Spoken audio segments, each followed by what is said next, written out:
하나님 말씀 빌립보서 2장 12절입니다. 다 같이 한 목소리로 받들어 읽습니다. 시작. 그러므로 나의 사랑하는 자들아, 너희가 나 있을 때뿐 아니라 더욱 지금 나 없을 때에도 항상 복종하여 두렵고 떨림으로 너희 구원을 이루라. 아멘.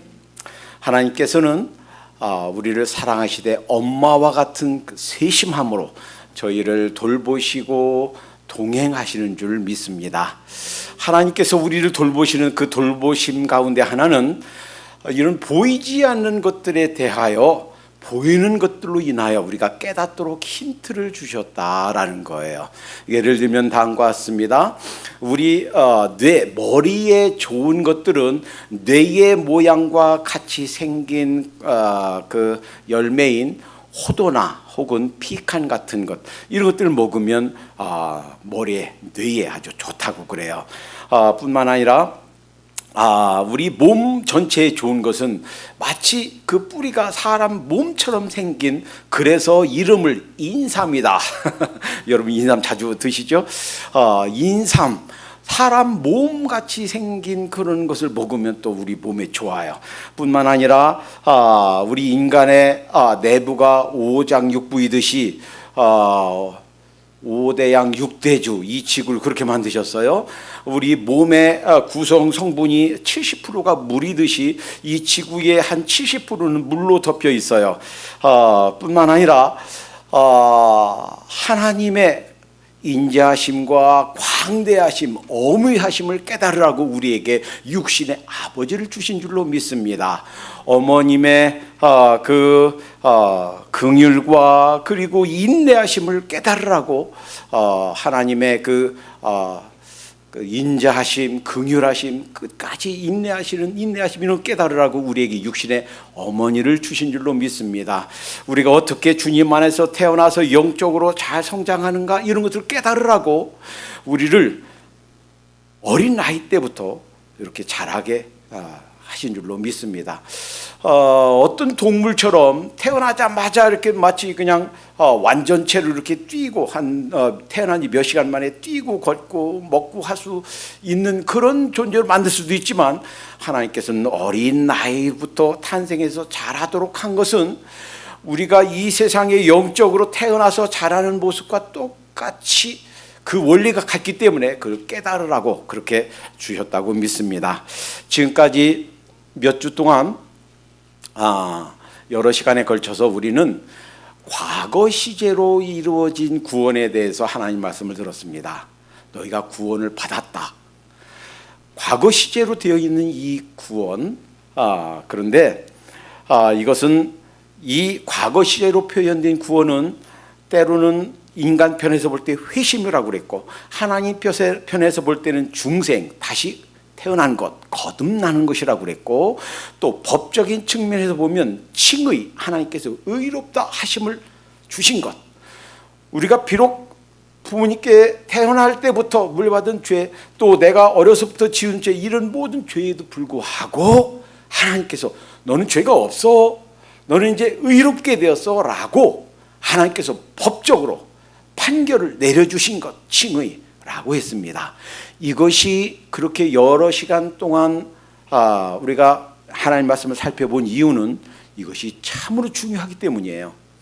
오늘서부터 살펴볼 말씀, 현재 시제로 표현된 구원, 미래 시제로 표현된 구원이 과거 시제로 표현된 구원에 기초를 두고 있기 때문입니다. 만약에 내가 구원 받았는지 안 받았는지 잘 모르겠습니다 라고 하신 분은, 과거 시제로 표현된 구원에 대한 확신이, 그것에 대한 분명한 정리가 없으신 분은 죄송하지만 오늘 말씀, 그리고 앞으로 3주 더 살펴볼 말씀에 해당이 안 됩니다. 뿐만 아니라 그 후에 살펴볼 미래 시제로 표현된 구원에 관해서도 해당 사항이 없습니다. 자, 다시 한번 묻습니다. 여러분, 내가 죄인임을 인정하고 예수님이 십자가에서 나의 모든 죄값을 치르셨다는 것을 믿고 예수님을 개인적인 구세주와 주님으로 영접하셨습니까? 아멘.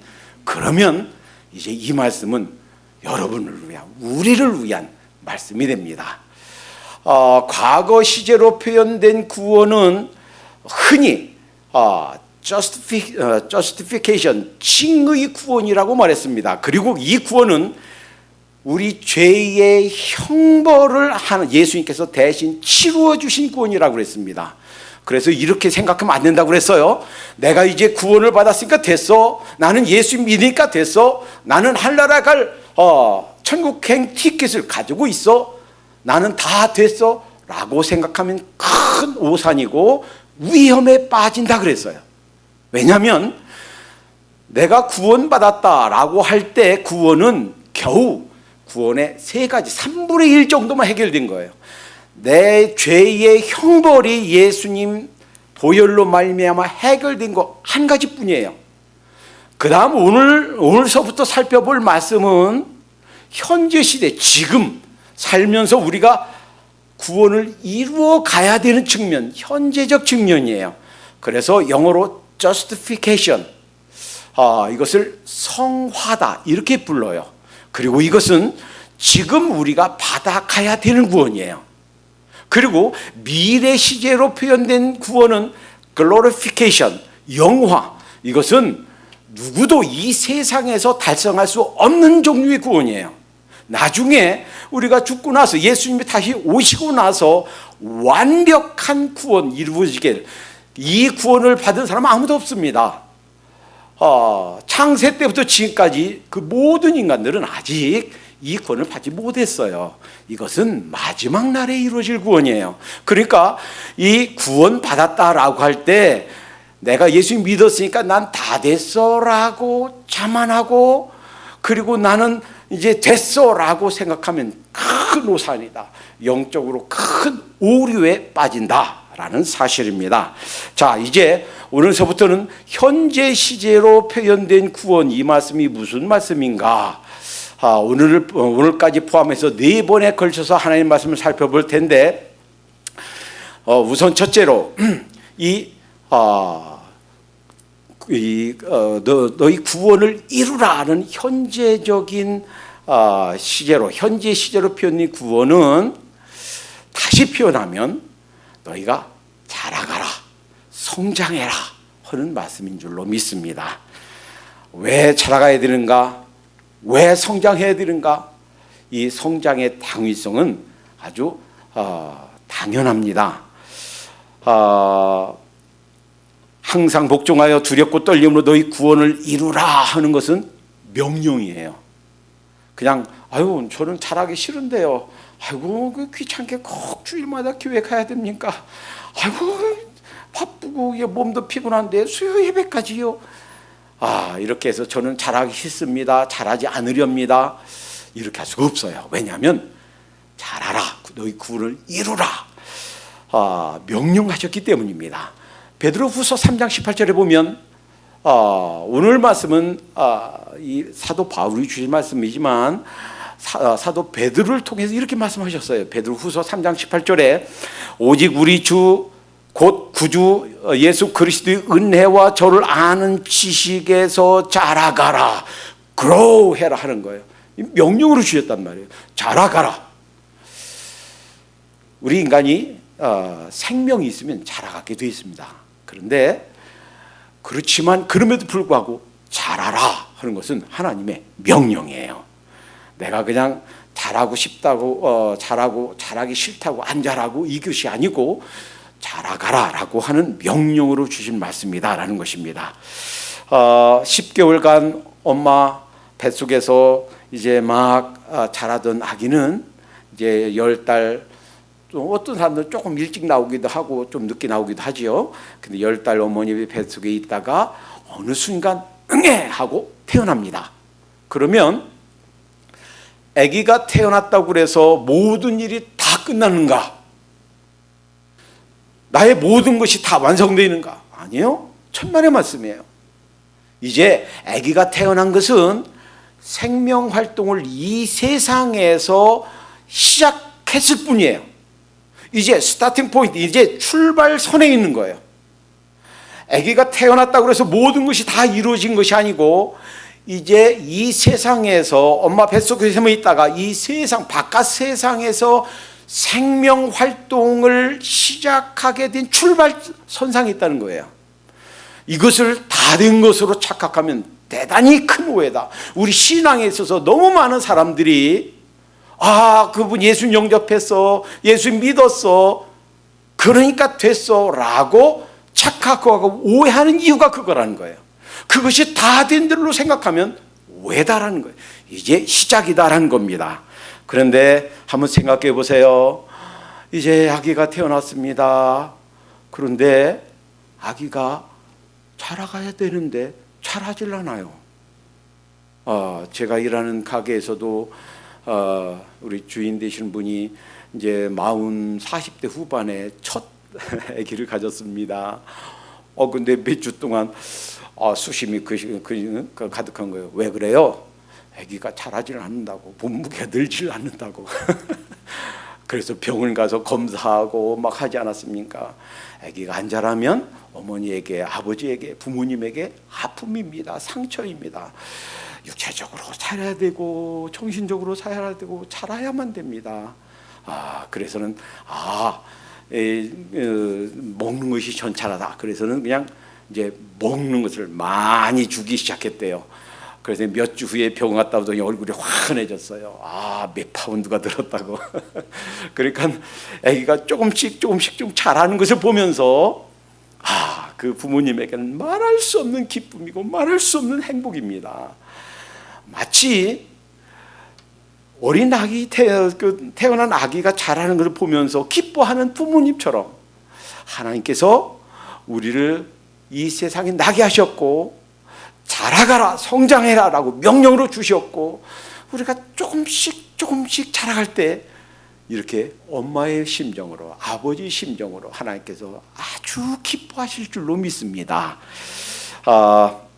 그러니까 성장하기 위해서 필요하면 교회 예배 출석도 해야 됩니다. 각가지 성경 공부에도, 기도회도, 또 특별한 리트릿에도 좀 참석해야 됩니다. 이런 모든 것들이 자라가는 방편들이고, 자라는 것은 하나님의 명령이기 때문에 자라가야 된다. 자, 그 다음에 성장에 있어서 영적인 이제 자람, 그러니까 너희 구원을 이루라 하는 말씀은 다른 말로 표현하면 영적으로 성장해라. 영적으로 이제 태어났으니까 예수님 영접하고 예수님 믿게 된 것은 영적으로 응애하고 태어난 이제 중생한 이제 새 생명이 시작되는 출발선상에 있는 거니까 이제부터는 자라가라 했는데, 자, 이 자라가는 것에 있어서 아주 중요한 세 가지가 있습니다. 이 세 가지가 우리 모두에게 충격으로 오늘 다가오길 빕니다. 전에는 전혀 생각하지 못했던, 그러나 하나님께서 명령으로 주셨고 가르쳐 주신 성장을 위한 아주 중요한 세 측면, 하나님께서 우리에게 충격적으로 가르쳐 주실 빕니다. 첫 번째, 어린아이가 태어났을 때, 막 응애하고 태어났을 때 가장 중요한 것이 뭐예요? 누구예요? 누구의 역할이에요? 부모님 역할이에요. 물론 뱀 중에 어떤 뱀도 종류가 여러 가지가 있죠. 그 중에 어떤 뱀은 알로 낳고 부화를 해요. 그러나 어떤 뱀은 어머니 뱃속에서 나올 때부터 장성한 완전체로 태어납니다. 그런데 태어나면서부터 엄마 뱃속에서 나오는 순간부터 독을 지니고 있어요. 그래서 태어나면서부터 잘못해서 그 어린 막 태어난 새끼가 엄마를 물면 엄마가 죽어요. 독이 있어서. 그래서 이름을 살모사, 어머니를 죽이는 뱀, 그래서 살모사 이렇게 불러요. 그래서 살모사가 아기 낳을 때는 나무 위에서 난다고 그러죠. 엄마 물지 않게. 그래서 나는 대로 똑 떨어지고 저는 보지 않았지만 그렇게 들었어요. 그런데 우리 인간은 태어나면서부터 이런 완전체로 태어난 것이 아니에요. 그래서 태어나면서 누구의 역할이 가장 중요한가? 어머니, 아버지, 부모님의 역할이에요. 태어나자마자 탯줄을 잘라줘야 됩니다. 피를 닦아줘야 됩니다. 코를 막고 있는 그 막을 깨끗이 닦아줘야 돼요. 그래야 숨 쉴 수 있어요. 그리고 나오자마자 너무 추워서 여름인데도 막 덜덜 떨어요. 그러니까 보온해줘야 됩니다. 그리고 초유를 일주일간 먹는 초유에는 아이가 평생 자라면서 가지고 있는 면역 체계를 만들어주는 그 성분이 들어있다고 그러죠. 모유를 먹어야 됩니다. 돌봐주지 않으면 그 아이는 죽습니다. 살 수가 없습니다. 만약에 응애하고 아기가 태어나는데 그 어린 아기를 내버려 둔다면 영아 유기예요. 영아 유기에서 그 아이가 죽었다. 영아 살인죄가 됩니다. 그런데요, 가끔 그런 일이 나오죠. 그래 뉴스에 나오죠. 그래서 사회적 문제가 되고, 저런 사람이 돼 있어. 그러면서 왜 아이를 왜 낳는가? 지탄을 하긴 하는데 우리는요, 영적으로 영아 유기 사건이 수도 없이 교회에서 벌어지고 있다는 사실이에요. 이제 예수님 영접했으니까 됐어. 그동안 그렇게 안 나오던 사람이 교회에 나와서 영접했어. 그러니까 됐어 라고 생각하고 내박쳐 두면 영적인 영아 유기 사건이에요. 이것이 얼마나 많은 사건으로 교회에서 발생하고 있는지 모릅니다. 착각하면 안 됩니다. 우리 영적으로 태어나는 것이 마저 육체적으로 태어난 것과 똑같이, 육체적으로 어린아이가 태어나면 그 어머니 아버지가 그를 돌보는 것처럼 이제는 다 된 것이 아니고 이제는 돌보기 시작해야 된다는 거예요.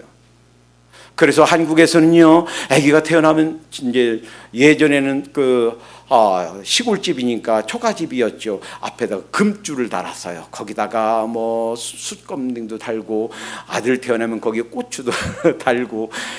제가 태어난 것이 진짜 생일은 설날 다음이에요. 음력 설날. 저희 큰 고모부가 이제 설날은 자기 집에서 세고, 이제 그 다음 날은 처갓집이라고 해서 40리길 눈길을 걸어서 저희 집에 왔답니다. 그런데 제가 태어났으니까 집에 들어오지도 않고 40리길을 눈길 밤에 다시 돌아갔답니다. 그것이 얼마나 힘들었으면 두고두고 제가 자라면서 들었습니다.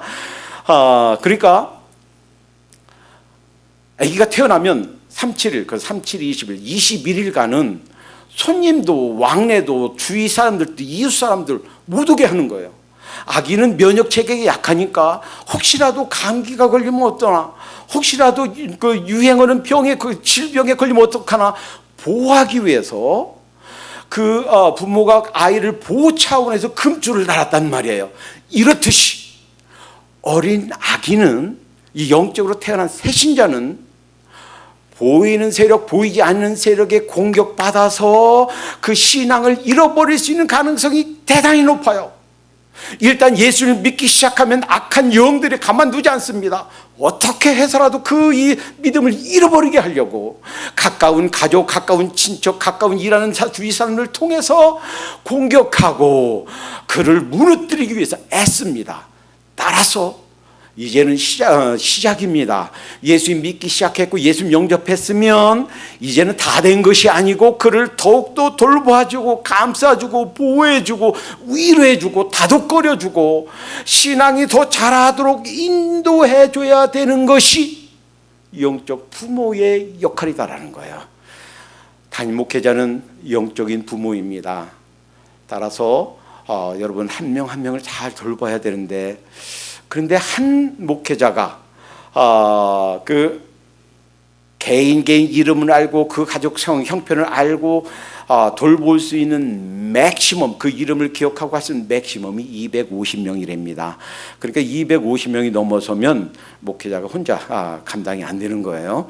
자, 그래서 이제 마틴 루터가 종교개혁을 일으키고 나서 약 500년이 지났습니다. 1517년 종교개혁이 일어나서 지금 현재 개신교가 생겨났으니까, 이때 종교개혁은 대표적인 것이 성경을 사역자의 손에서 평신도의 손으로 옮겨놨다라고 평가합니다. 그 전까지는, 이 마틴 루터가 있기 전까지는요, 평신도에게 성경이 읽혀지는 것이 금했습니다. 그래서 못 읽었어요. 그랬는데 마틴 루터가 바라보면서 아니다. 이 하나님 말씀, 이 성경은 사역자에게, 목회자에게만 주는 것이 아니라 우리 모든 인간에게, 모든 평신도에게 주신 것이다 라고 하는 것이 발견되면서 전 성도에게 이 성경이 읽혀지게 돼 있습니다. 자, 그리고 500년이 지나서, 그러니까 2년 전이 그 500년 전이었죠. 근데 500년이었죠. 근데 지금 새롭게 깨닫는 것이 그것입니다. 마태복음 28장 18절에 그러므로 너희는 가서 모든 족속으로 제자를 삼아 아버지와 아들과 성령의 이름으로 침례를 주고, 이 말씀이 사도들에게만, 사역자들에게만 주신 말씀이 아니라 우리 모든 평신도들에게, 모든 성도들에게 주신 말씀이다 라는 것을 깨닫기 시작하면서 제2 종교개혁이 일어나야 된다. 이 제2 종교개혁은 첫 번째 종교개혁이 하나님의 말씀 성경을 사역자 손에서 평신도에게 옮겨놨다면, 이제는 사역이 사역자의 손에서 평신도에게로 옮겨져야 된다 하는 거예요. 그러니까 모든 족속에게 가서 하나님의 말씀을 전하고 제자를 삼고 하는 문제들이 사역자에게만, 목사님과 전도사님, 선교사님에게만 주어진 것이 아니라 우리 모든 성도들에게 주어졌다는 사실입니다. 이걸 깨달아야 되겠어요. 아유, 목사님, 저는 잘 모르는데요. 아유, 아직 집사인데요. 저는 아직 집사도 아닌데요. 집사가 됐든 안 집사가 됐든 전도사가 됐든 안 전도사가 됐든 상관없이 우리 모두에게 이 말씀이, 이 명령이 주어진 줄로 믿습니다. 그러니까 사역자에게만 주어진 것이 아니고 어린이 성도, 새신자, 그들을 영적인 부모가 되어서 돌보고 그들을 위로해주고 그들을 붙잡아주고 필요하면 이모처음으로 도와주는 것, 우리 모두의 책임이다라는 사실을 잊어서는 안 될 줄로 믿습니다.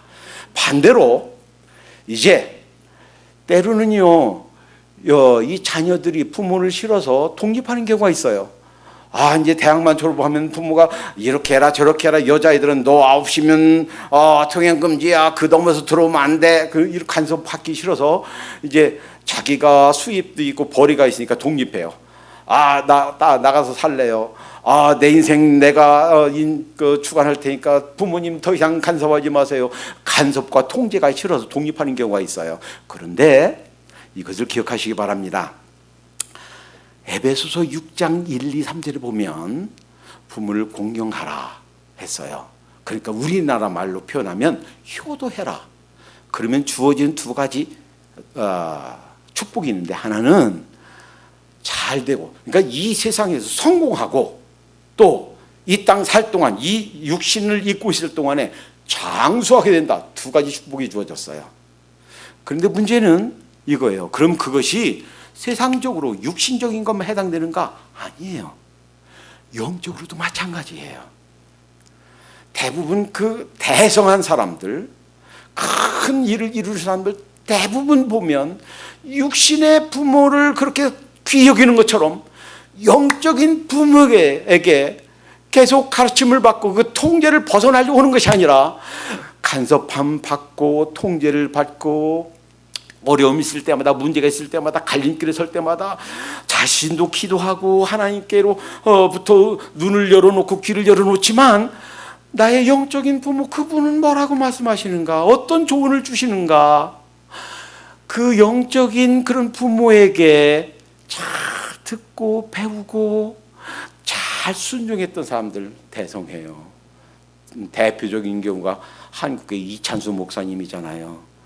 옥하늘 목사님이 살아있을 때부터 잘 돌봐줬습니다. 돌아가실 때까지 그 지시하심 잘 받고 멘토로 잘 배우고. 그러니까 우리 모두는 우리에게 주어진 일, 내가 영적인 부모로서, 내가 전도한 사람은 얘 전도했으니까 됐어, 예수 믿었으니까 되고 내 박수 주는 것이 아니라 그가 잘할 수 있도록 돕는 영적인 부모의 역할을 하는 것도 중요하고, 또 동시에 나의 영적인 부모에게 그 간섭을 떠나고 싶어서 아이고 관사라 간섭하지 마세요, 이제 내 맘대로 할 거예요, 저도 성인 아닙니까? 라고 하는 것이 아니라 필요하면 기도 부탁하고, 때로는 조언도 듣고, 때로는 컨설팅도 하고 해서 영적인 부모를 잘 공경하고 순종한다면 복이 되는 줄로 믿습니다. 그러니까 어린 아이에게, 영적인 신생아에게 영적인 부모의 역할이 중요하다, 제1차적인 역할이 중요하다라는 것을 새롭게 깨달으시기 바랍니다. 그리고 이제는 전도했다고 끝났다고, 예수 믿었다고 됐다고 내박주 들 것이 아니라 이제부터 돌보는 일을 시작하도록 하십시다. 자, 둘째 충격적으로 깨달아야 될 사실은 이것입니다. 이 성장에 있어서 필요한 것은, 중요한 것은, 그 가장 중요한 역할 중에 하나는 바로 내 자신이다라는 거예요. 오늘 본 말씀에 두렵고 떨림으로 너희 구원을 이루라 하는 것이 다른 사람에게 주신 것이 아니고 우리 각자에게 주신 말씀이에요. 예수님 은혜와 저를 아는 지식에서 자라가라 하는 말씀을 주신 것이 개인에게, 우리 각자에게 주신 말씀이에요. 왜 그래요? 그것이 나 자신에게, 그것이 내가 할 일이기 때문에 그렇습니다. 제 아들이요, 여러분 지난번 보셨듯이 저보다 키가 좀 작아요. 어떤 때는, 어렸을 때는 그거 엄마 지인 받아서, 엄마 유전인자 받아서 그래. 그렇지만 그것 때문만 아닙니다. 저는 그 이유를 압니다. 얘가 어렸을 때 입이 좀 까다로웠어요. 엄마는 하루 종일 나가서 일해야만 됐고, 제가 반찬을 못 만드니까 할 줄 아는 것이 비빔밥, 그 고추장에 비벼서 계란말이 만들어서 썰어서 주는 거, 그것밖에 할 수가 없었어요. 그냥 그것만 먹고 살았는데, 그것도 조금 먹고 모든 야채, 과일은 하나도 안 먹었습니다. 어쩌다가 카레를 만들어주면 거기에 그 양파 들어간 거, 이거 감자야, 그 골로 내줘야 먹었어요. 그것도 조금 먹고. 얼마나 안타까우는지.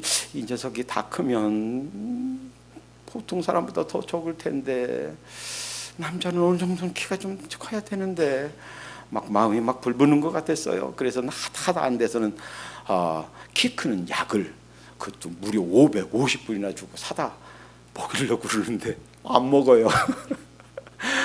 때로는 혼내기도 하고, 때로는 달래보기도 하고, 유혹해보기도 하고, 결국 안 먹어서 이제 그 유통기한 지날까봐 결국 옆집 목사님 내 아들 그냥 줘버렸어요. 결국 못 먹었습니다.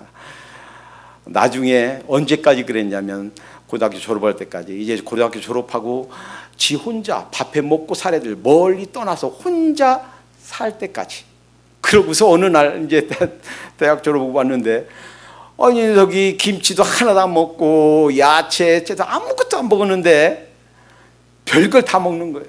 아무것도. 왜냐하면 혼자 살다 보니까 안 먹으면 이러다 죽겠구나 하는 위기감이 와서, 이거는 자기가 하나씩 둘씩 만들어 먹으면서 다 먹게 됐어요, 지금은. 그러면서 그때보다 얼마나 더 건강해졌는지 몰라요. 육체적으로도 마찬가지, 영적으로도 우리 자신이 성장하는 가장 중요한 책임은 누구에 있는가? 내 자신에게 있다는 거예요. 영적으로 성장하기, 우리 육체적으로 성장하는 데는 6대 영양소가 있습니다. 미량원소가 있습니다. 이런 것들을 먹고, 무기질이 있습니다. 이런 거 먹고 섭취하고 배설하고 해야만 육체적으로 건강하고 이 생명 유지해요. 마찬가지로 영적으로도 이렇게 6대 영양소처럼 영양을 섭취해야 되는 5가지 요소가 있어요. 첫째는 베드로전서 2장 2절에 갓난 아이들 같이 순전하고 신령한 젖을 사모하라. 이는 이로 말미암아도 이로 구원에 이르도록 자라게 하려 함이라. 자라는 데에 필수적인 요소가 신령하고 순전하고 신령한 젖, 뭐예요? 하나님의 말씀이에요. 아무리 훌륭한 영웅 후골도, 아무리 훌륭한 영적 거장도 이 하나님의 말씀을 섭취하지 않고서 건강하고 성장할 사람은 아무도 없어요. 따라서 우리가 매일같이 큐티하는 시간, 새벽 기도하는 시간, 혹은 수요 예배라든지 금요 예배하는 시간, 또는 이렇게 가끔 이렇게 멀리 가서 이렇게 특별 말씀을 듣는 시간, 이런 모든 말씀, 이런 모든 기회들이 내가 영적으로 양식을 섭취하는 기간이다. 영적으로 특식을 먹는 시간이다. 영적으로 특별한 보약을 먹는 시간이다 라고 생각하고 놓치지 않도록 하십시다. 이거 없이 성장할 사람은 아무도 없단 말이에요. 둘째, 데살로니가 전서 5장 17절에 보면 쉬지 말고 기도해라 그랬어요. 에베소 6장 18절에 보면 무시로 성령 안에서 기도하고, 그러니까 쉬지 말고 하는 거 뭐예요? 이게 숨 쉬는 거예요. 우리가 숨 쉬는 거는요, 내가 의식이 없는 잠잘 때에도 이 숨 쉬는 건 계속해요.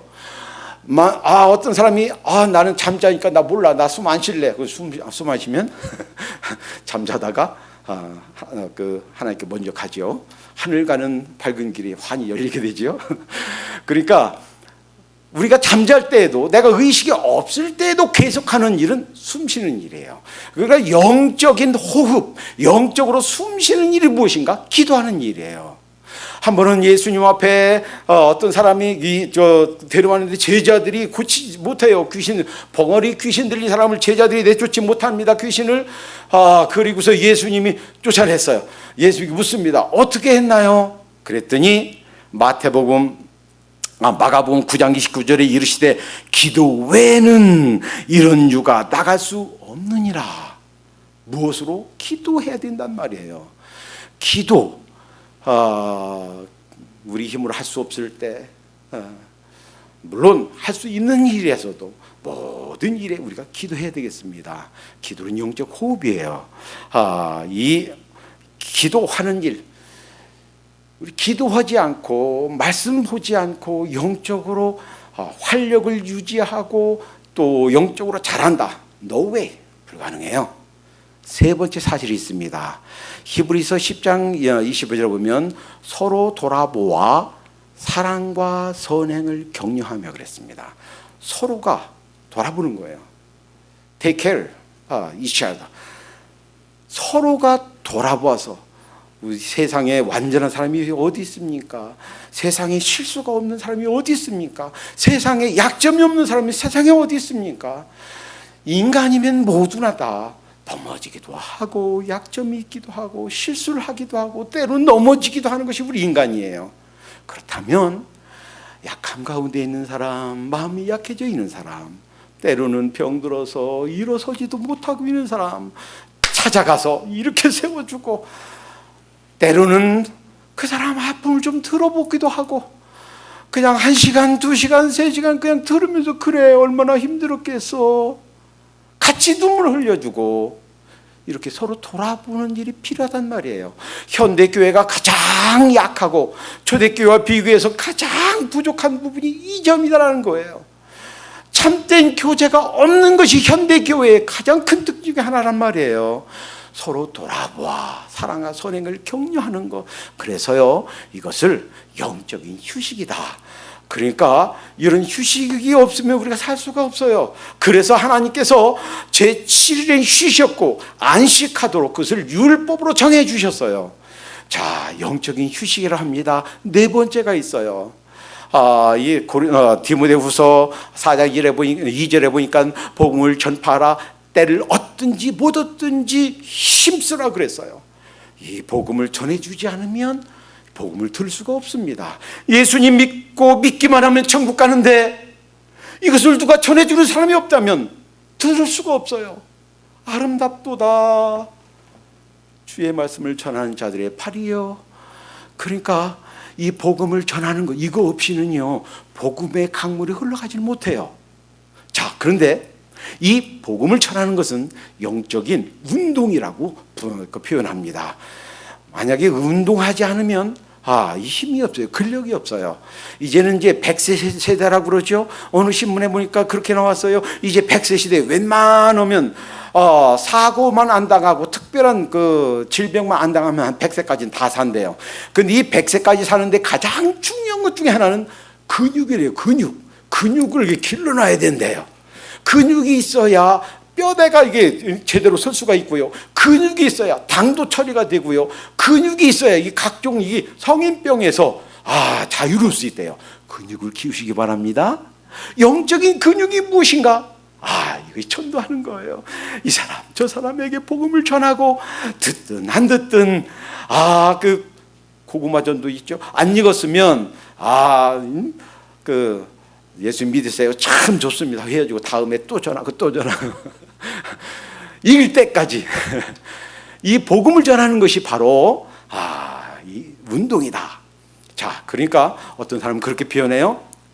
옛날에 이렇게 수레바퀴가 있으면 하나님께 위로 우리의 사정을 아뢰는 것. 이 숨쉬기는 두 가지가 있어요. 하나는 들숨, 들이쉬고 마시는 것. 날숨과 들숨이 있어요. 그러니까 들이마시는 것은 이 공기 중에 있는 공기를 마셔서 이제 산소를 우리 몸에 보내고 내보내는 거예요. 그래서 이 들이마시는 것은 주님을 초청하는 거예요. 성령님, 오늘도 저를 제 안에 오셔서 내주하시고, 오늘도 주님 제 안에서 제 마음의 왕좌에 오셔서 저를 다스리시고 통치하시고 인도해 주시옵소서. 내가 사는 것이 아니라 내 안에 주님께서 살게 해 주시옵소서. 들이마시는 거예요. 그 다음에 날숨. 주님, 오늘도 저도 모르게 말에 실수가 있었네요. 생각 가운데 지은 죄를 용서해 주세요. 죄를 내뱉는 거예요. 자, 그러니까 기도하는 것, 또 위로 주신 하나님의 말씀 큐티에 들으면서, 큐티하면서, 또는 하나님 말씀 이렇게 들으면서, 또는 성경 공부하면서, 말씀 묵상하면서 하나님께서 주시는 그 양식을 섭취하는 것, 그리고 이제 교제하면서 이 영혼의 휴식을 취하는 것, 그리고 전도하면서 영혼의 근육을 키우는 것뿐만 아니라 이제 그 바퀴, 이제 땅을 딛고 움직이는 그 바퀴는 순종하는 생활이에요. 헌신하고 봉사하고 내가 할 수 있는 일, 내가 살면서 내 직장에서 혹은 내 사업체에서 인간관계에서 내가 새로운 결심을 하고 내가 이렇게 하지 말아야지, 내가 이렇게 해야지 했던 거, 이렇게 봉사해야지 해라고 결단했던 거 실천하는 것이 이 바퀴예요. 자, 이렇게 말씀과 기도와 교제와 증거와 순종하는 생활, 이것은요 내가 얼마만큼 열심 내는가에 따라서 달라진다는 거예요. 만약에 난 귀찮고 시간 없어, 이렇게 바쁜데 어떻게 교회 생활을 해, 어떻게 헌신하는 생활을 해 하고서 게으르다면 성장이 느릴 수밖에 없을 것입니다. 어떤 사람 그렇게 말할지 몰라요. 아이고 뭐 성장하는 거고 하나님이 해 주셔야 되죠. 그거 제가 노력한다고 되겠나요? 천만의 말씀. 내가 할 일 안 하고, 내가 6시에 일어나서 성경 읽고 큐티 해드리는데 안 하고 게으르고, 내가 기도에 참석하고 새벽 예배 해드리는데 안 하고 게으르고, 하나님께서 성장시켜 주시지 않는다 라고 하나님께 핑계대면 안 되겠다라는 거예요. 이 성장의 문제, 너희 구원을 이루라 하는 것은 이 구원의 현재적인 측면인데, 현재적인 구원의 첫 번째 측면은 잘하라 하는 말인데, 이 잘하는 것은 우선 첫째로 내 노력이 들어가야 된다. 하나님의 도우심도 있지만 내 노력이 얼마만큼 열심을 내는가에 따라서 그 성장 속도가 달라진다는 거예요. 자, 이것이 두 번째 충격으로 우리에게 깨달음으로 오게 되기를 축원합니다. 세 번째가 있어요. 이 성장의 세 번째 측면은 궁극적으로 잘하게 하시는 분은 하나님이시다라는 거예요. 고린도 전서 3장 6절에 보니까 사도 바울이 이렇게 말합니다. 나는 심었고 아볼로는 물을 주었으되 자라게 하시는 이는 하나님이시니라. 탄생하게 하는 일, 전적인 하나님의 일이에요. 그러나 잘하는 일은 하나님이 도우심, 그리고 내 노력이 가미해져서 되는 일이에요. 그러나 궁극적으로 보면 잘하게 하는 일은 하나님께서 하신다라는 거예요. 성화, sanctification, 히브리어로는 카다시 하는 말인데, 구별되다, 성별되다, 나누어지다, 거룩한, 대개 이런 말들은 주로 언제 쓰였냐면 물건에다가 쓰였어요. 사물에게 쓰였어요. 왜냐하면 그때는 그 모든 성전 의식과 기구와 이런 성전 기물들이 전부 다 오실 예수님에 대한 예표고 그림자였기 때문입니다. 그런데 이제 헬라어에 와서 예수님 오신 뒤로 헬라어에서 이 성화라고 하는 하기오스 하는 말은 똑같은 의미지만 거룩하게 하다 혹은 성별되다 구별되다 하는 이런 말들은 사람에게 쓰여진 용어입니다. 그러니까 예수님 믿은 사람들, 예수님 영접한 사람들은 그 순간부터 하나님의 아들과 딸이 되었어요. 그리고 이제부터는 세상과는 다른, 세상에서 구별된 하나님의 백성이 된 거예요. 그리고 그 순간부터 사실은 하나님께서 직접 테이크하기 시작합니다. 그런데 그러니까 결과적으로 궁극적으로 성장은 하나님께서 해 주시는 일이다 하는 일과 함께 성장이 멈추는 일이 있어요. 우리 육체적으로는 어린아이가 자라다가 성장판이 닫히면 이제 육체적으로 성장하는 것이 그칩니다. 그런데 영적으로 성장하는 것이 그친 일이 있는데 영적인 성장판이 닫히는 것이 무엇인가? 교만이에요. 내가 교만한가 안 교만한가 하는 것을 시험하는 시험지는 아주 간단해요.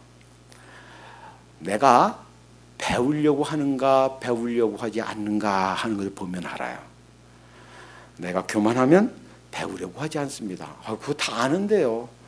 그런 기초적인 거 이건 다 떼있는데요. 배우려고 하지 않으면 교만한 거예요. 자, 잘 보세요. 사도 바울이 기도했는데 하나님께서 응답을 안 해주셨습니다. 우리가 가끔 그런 걸 경험하죠. 어떤 사람은 나는 100% 응답받습니다. 아이고, 그건 과장이에요. 그런 사람은 없어요. 물론 그랬으면 좋겠죠. 그런데 하나님께서 100% 응답해 주시지 않는 경우도 있습니다.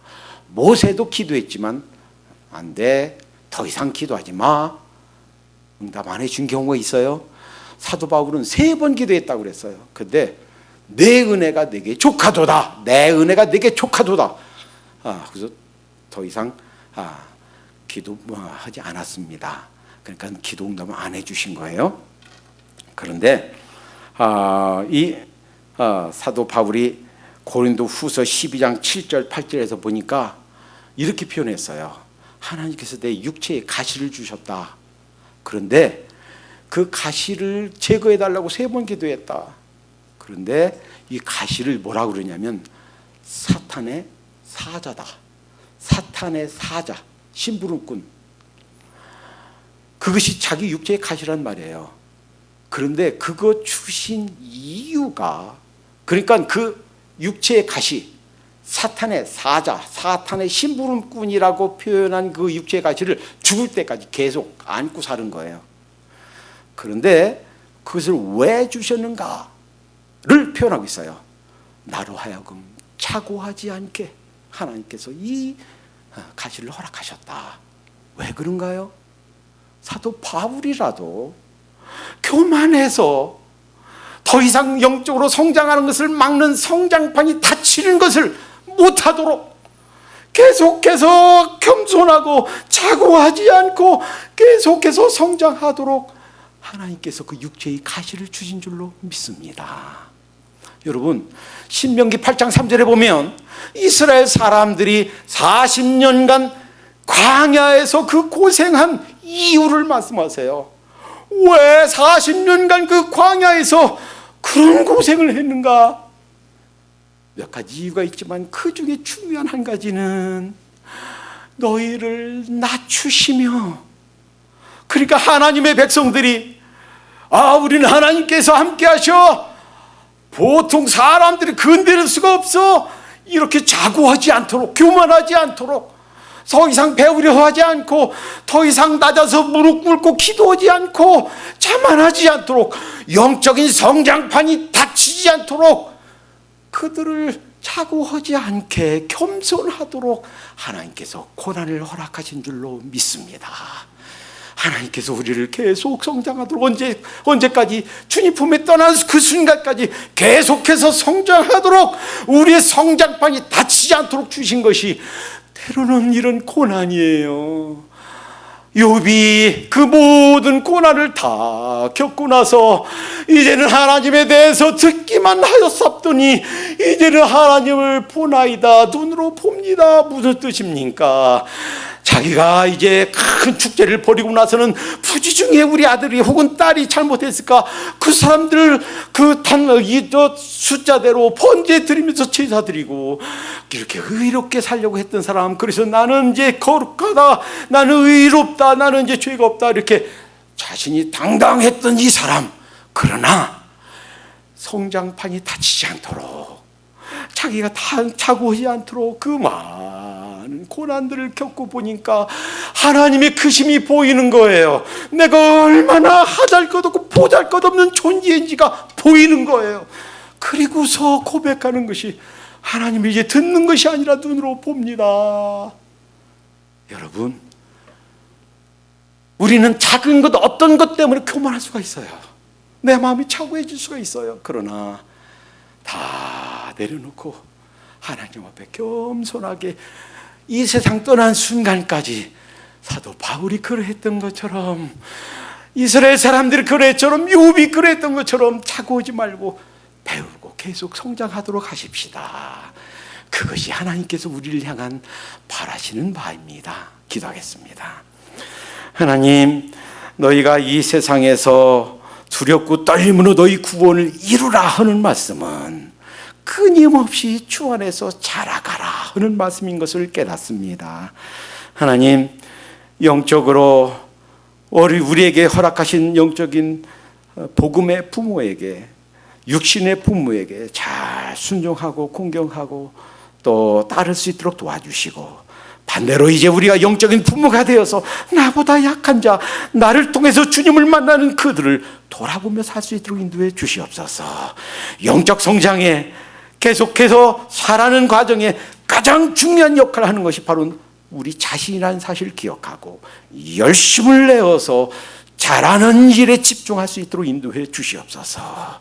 주님, 저희가 자고하지 않도록 육체의 가시를 주시고, 때로는 고난을 주시고, 때로는 힘든 일을 주시는 주님을 기억하면서 교만하지 않도록 계속해서 낮아져서 성장할 수 있도록 주님께 기도하고 주님을 의지하고 주님을 붙들면서 사는 삶이 이 세상 떠나는 순간까지 계속될 수 있도록 인도해 주시옵소서. 예수님의 이름으로 감사하며 기도합니다. 아멘.